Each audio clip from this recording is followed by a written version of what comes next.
Good morning. My name is Vivian Gordon, and it's my pleasure to be here this morning. I use the pronouns she, her. This morning is Everyday Blessing by Reverend Julie Corbett Haymeyer. We come into this sacred space, this hallowed hour, made sacred by our presence and intention here. We come with deep gratitude for everyday blessings, for the dependable changing of the seasons as they follow one another, for smiles and waves and spoken greetings, for being with others in worship, for babies and puppies and kittens, and for the wisdom of the old.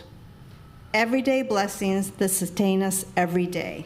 Come, let us worship together.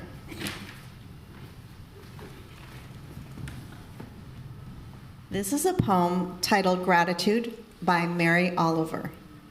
What did you notice? The dew snail, the low-flying sparrow, the bat on the wind in the dark, big-chested geese in the V of sleekest performance, the soft toad patient in the hot sand, the sweet hungry ants, the uproar of mice in the empty house, the tin music of the cricket's body, the blouse of the goldenrod. What did you hear? The thrush greeting the morning, the little bluebirds in their hot box, the salty talk of the wren, then the deep cup of the hour of silence. When did you admire? The oaks letting down their dark and hairy fruit, the carrot rising in its elongated waist, the onion, sheet after sheet, curved inward to the pale green wand. At the end of the summer, the brassy dust, the almost liquid beauty of the flowers, then the ferns scrawled black by the frost. What astonished you? The swallows making their dip and turn over the water? What would you like to see again? My dog, her energy and exuberance, her willingness, her language beyond all nimbleness of tongue, her recklessness, her loyalty, her sweetness, her strong legs, her curled black lip, her snap. What was most tender? Queen Anne's lace with its parsnip root, the everlasting in its bonnet of wool, the kinks and turns of the tupello's body, the tall blank banks of sand, the clam clamped down. What was most wonderful? The sea and its wide shoulders, the sea and its triangles, the sea lying back on its long athlete's spine. What did you think was happening?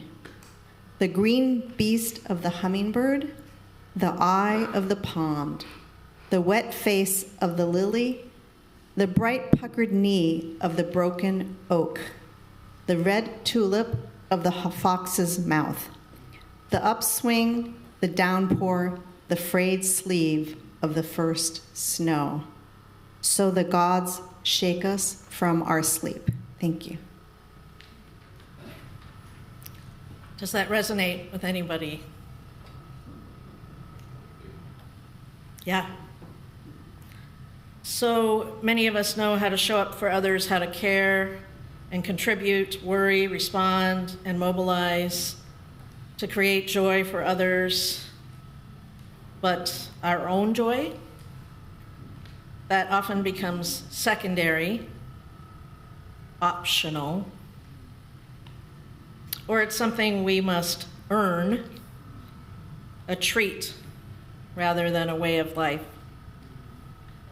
Even in a season that is defined by joy coming upon us, we can lose our way. Our days are crowded with school pickups and bills and appointments, late night emails, I'm so guilty of that, grocery lists longer than our patience. The holidays, though meant to be cheerful, sometimes add to our usual daily stress with so many added extra events to our calendars, pressure to find the perfect gift, make the perfect meal, and create the best holiday memories that we are capable of. Ladies, I'm especially looking at you on this one because that's how we are. The undercurrent of it all is the daily news. Storms and floods that devastate, constant threats to our democracy and the economy, vitriol, hatred, and prejudice being spewed by the president and his administration every day, causing harm and raising safety threats to our loved ones and our neighbors, to some of us personally in this very room. So yeah, indeed, it's easily for joy to be obscured, overlooked, and even feel like unrealistic frivolity. But here is a truth that I have learned. Joy is not an escape from reality. Joy is what helps us survive it. And joy makes gratitude possible, and gratitude strengthens us for the work ahead. So why then do we so often push joy aside, letting stress take center stage instead? Well, it's science. It's nature.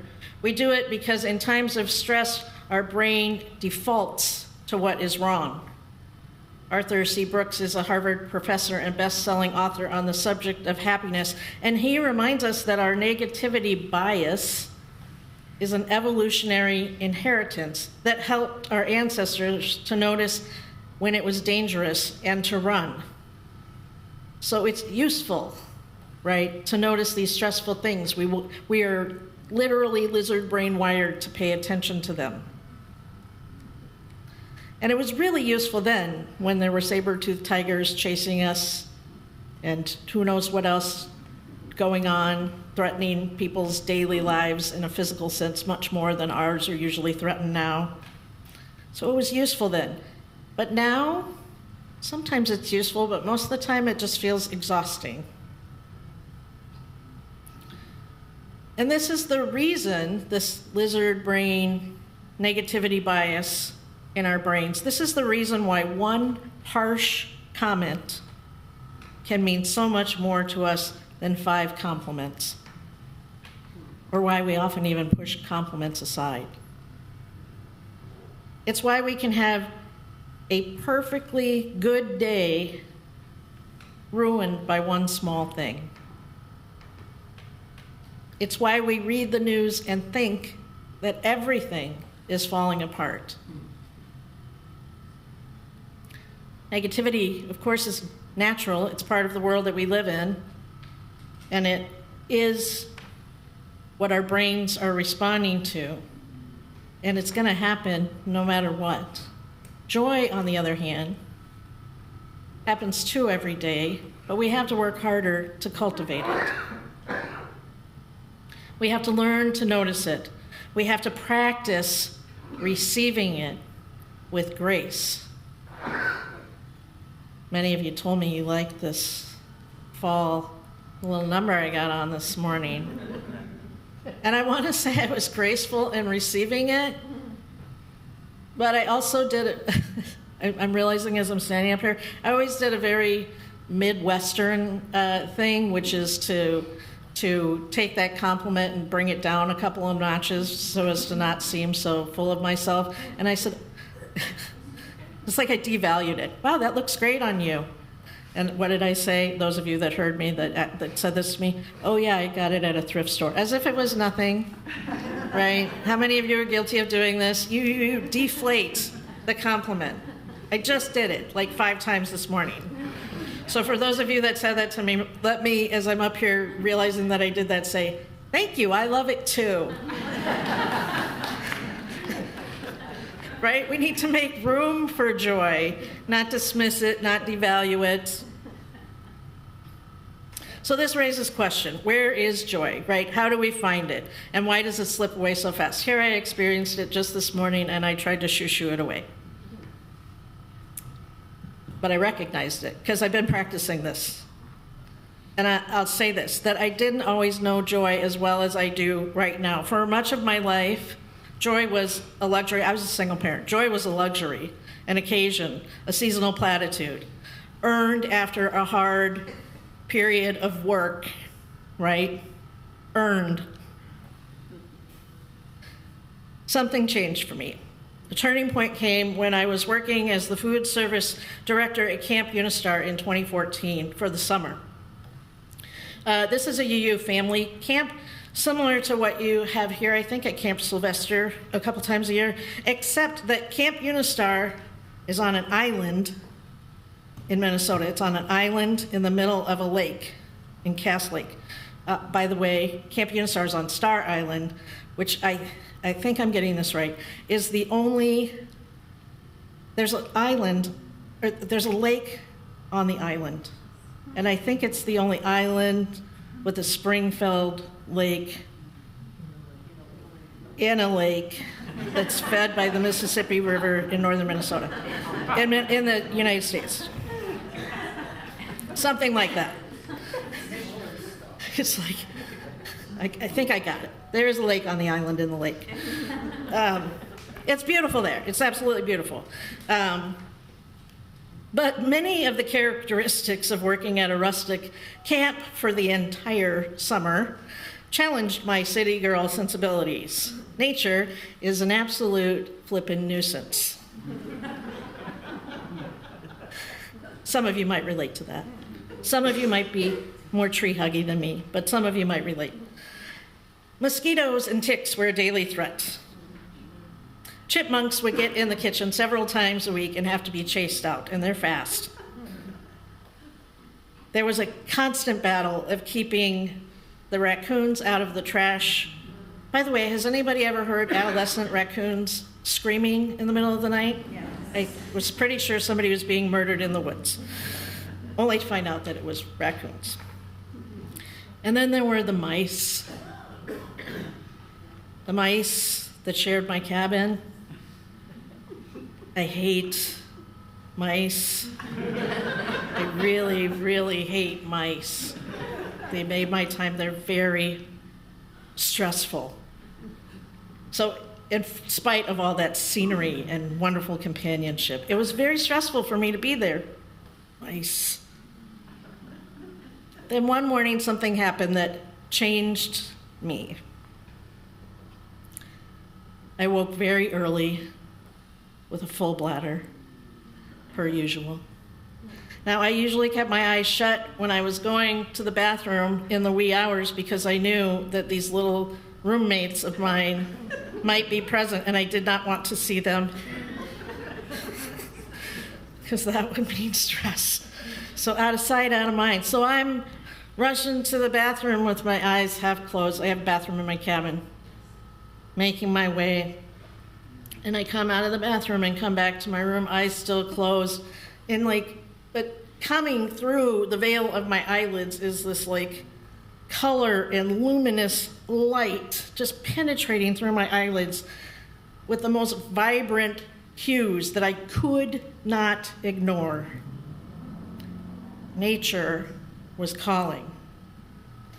I opened my eyes to the most amazing light and color streaming through my windows, and it was almost like I was in a trance, and I had to go see what was happening and where these impossible colors were coming from. So I went, eyes not looking on the ground where I might see mice, but pointed to the sky, pulled forward by this light, and I walked down to the boat dock, and I stood in awe, and pink and orange and indigo, deep and pure, filled the sky, and I stood and took a breath and held it, and my heart was wide open, and the lake mirrored everything back in color and quiet. Morning has broken. Like the first morning, praise and elation, praise every morning. Joy was not subtle that morning for me.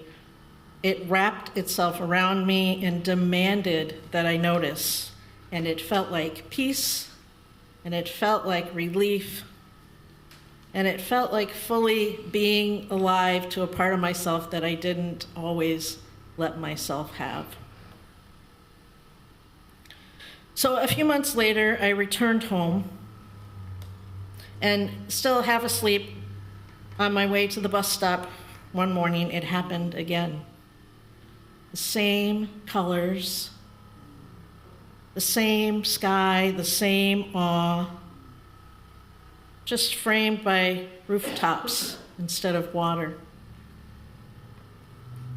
And that's when I realized that it had always been there. I just hadn't given it permission to enter. I was so caught up in everything else. I was so caught up in looking down for the things that were stressing me out and the things that I had to manage that I wasn't looking up to see everything else.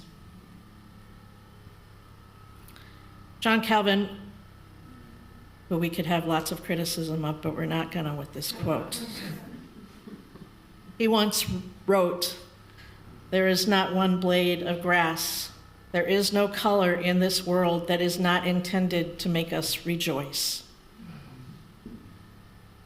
If joy is everywhere, then the work is not to create it, but to notice, to receive, to pause long enough to say, "Thank you, thank you."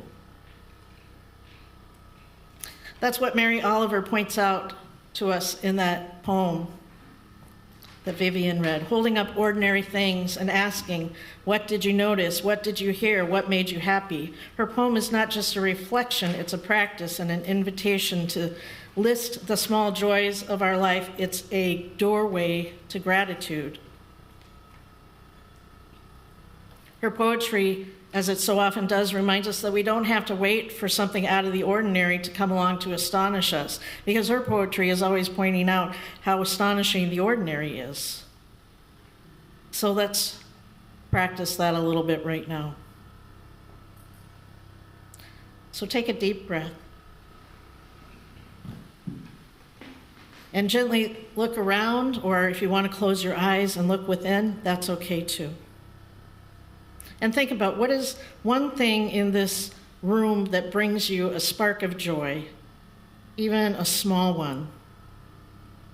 Don't overthink it. Don't look for a better spark. It's not a competition. Just notice what the first thing was and hold it for one breath.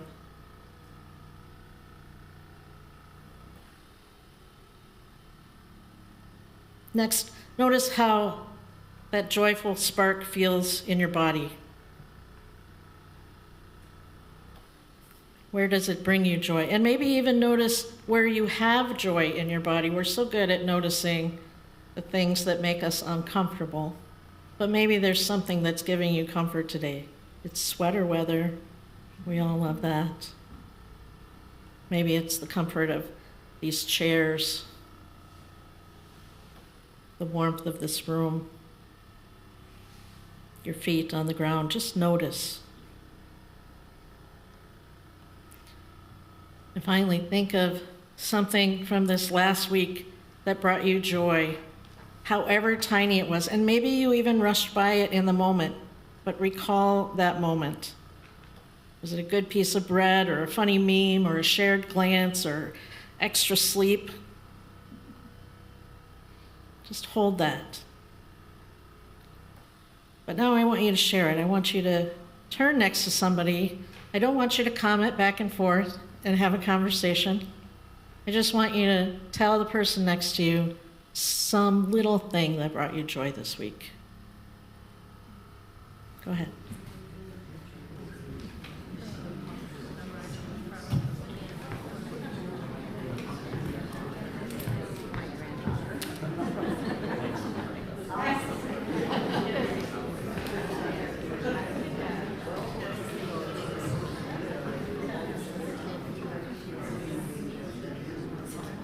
Right? These joys but likely a lot of them were quite ordinary moments that were shining. And that's the soil where our gratitude grows. Now, joy doesn't erase what's wrong. It doesn't. But it exists alongside our stress and our grief and our pain. And we hold space every week for joys and sorrows and gratitude. We hold space for that every week. I just want to point out how empty the joy section was today in that book when I brought it up. Friends, that is a space for you to write the little things too. It doesn't have to be a 100th birthday party. If there's something beautiful you see on the way here, some moment in the week, this is a space where we share those things to create this community that we love so much. Joy always exists and it nourishes us when we practice noticing it. And oh, do we need that nourishment? Because the world asks so much of us. It calls for our courage and our clarity, our action and our faithfulness. We're asked to hold on to hope, which we'll talk about next month. And that feels like a lot sometimes, to be asked to hold on to hope. Because life feels precarious, and many of us are anxious. But if we are to stay present and engaged and grounded in love, we must also be rooted in gratitude and joy. So let's practice joy, not as an indulgence, but as resistance. Not as distraction, but as spiritual nourishment. Not instead of action, but so we have strength for action. This holiday season coming upon us in full blast, with twinkling lights and crowded calendars and political exhaustion, I want to invite you to join in a joy practice. You could practice noticing joy every day, but be really intentional about it. I'm really giving you some homework here. Try a joy journal where you just have a little notebook, write down some little thing or all the little things that brought you joy that day, or carry it with you and write them down as you see them, or put them in your notes section on your phone. Do a joy photo, one little thing. If you see something that brings you joy, snap a photo of it and then share it on your socials with people. Just write joy, just the picture. Maybe you can have a joy buddy, right? Start a text thread with some friends. Just a joy thread where you just list those things. Tiny practices. These are tiny practices, small openings that make an entire world of difference. Moments that accumulate until gratitude has something to stand on.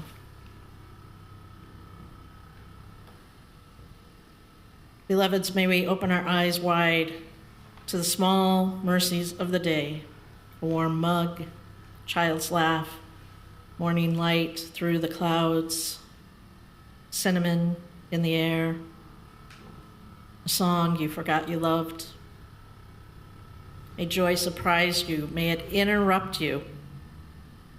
May it visit you like that sunrise on the dock, unasked for, unearned, and more than enough. Let us practice joy so we may sow gratitude, so we may sustain hope, and may we meet the world with strength and tenderness and wonder. Blessed be. Amen. Amen.